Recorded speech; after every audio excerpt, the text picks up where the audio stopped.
Sheena Turing jackpot sa Creamline, papalitan si Bea De Leon, reunited with Coach Sherwin.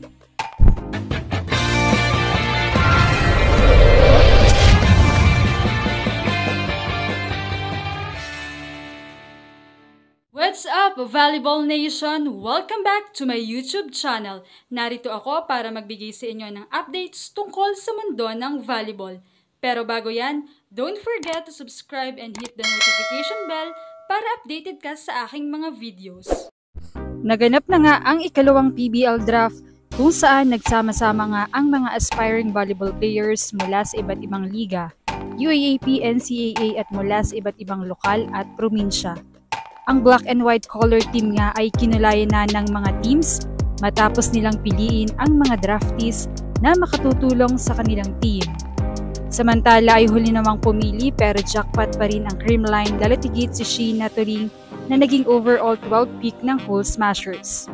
Well, tama nga ang balita noon tungkol sa Creamline na ang kanilang kukunin sa draft ay middle blocker.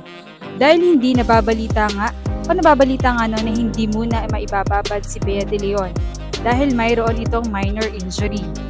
Kaya naman kung mapapansin ay puro MB ang kinuha ng Creamline. Well, hindi naman din nakapagtataka dahil loaded na talaga ang mga position sa Creamline. Knowing na ang mga spikers ay merong Gemma, Tots, Alyssa, Gumabaw, as well as ang setters at liberos. Hindi naman din ito magiging bago for Sheena dahil under Coach Sherwin Meneses pa rin kung saan siya ang kanyang head coach sa NU. Gayun din ay nakaka-tune up nila ang Creamline noong nasa NU pa siya. Marami naman ang nagsasabing napakaswerte ni Sheena Turing sa Creamline, knowing na grabe rin talaga ang bonding ng team, ang pag-guide sa bawat isa at ang suporta. Kitang-kita ang care ng mga veteranong ates. Chika pa nga ng ilan, matik na every after conference ay nasa ibang bansa na ang trip ng team at kasama na si Sheena at si Nika Celis. May ilan naman nagsasabi na mukhang bench lang sila ni Nika. But knowing Creamline, binibigyan nila ng pagkakataon palagi ang players na mag-shine. Hindi nga naman ang pahayag si Sheena ukol sa pagkakapili sa kanya ng CCS. Ayon sa kanya sobrang kinakabahan siya pero excited siya na makasama sina Ate Alyssa Valdez at Michelle Gumabaw.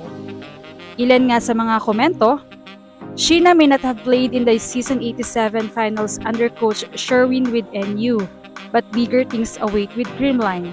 Congratulations Sheena, your champion spirit never fades. Welcome to the team, bringing all the energy or good vibes. Sana mag-abot kayo ni Gia if babalik man si Gia. Sabi na nga, love ko to, no napili ko rin si Turing. Pag sinatan siya ni Gia, makikita ulit natin ang super fast and zero tempo. Akala ko talaga si Pia Abo yung pipiliin nila, pero okay din naman si Sheena. Anyways, welcome to the CCS family. Sobrang cool maglaro kaya deserve mo talaga yan, walang mayabang sa Creamline. Good choice na kumuha ng matatangkad na middle ang CCS. Kulang sila sa height compare sa ibang teams na matatangkad ang wing spikers at matatangkad pa sa middle blockers. Sana hindi mabangko si Sheena, sayang ang galing niya if di mabibigyan ng playing time. Lalo't Panaga at De Leon ang middle ng Creamline. Tumatanda na si Pangs and Bea kaya puro middles ang new addition nila para sa future. First six kaya Bernardo, Celis, Turing, good addition talaga sila for middle blockers. Kaya naman, anong masasabi niyo rito? Leave a comment below. Thank you for watching and don't forget to subscribe.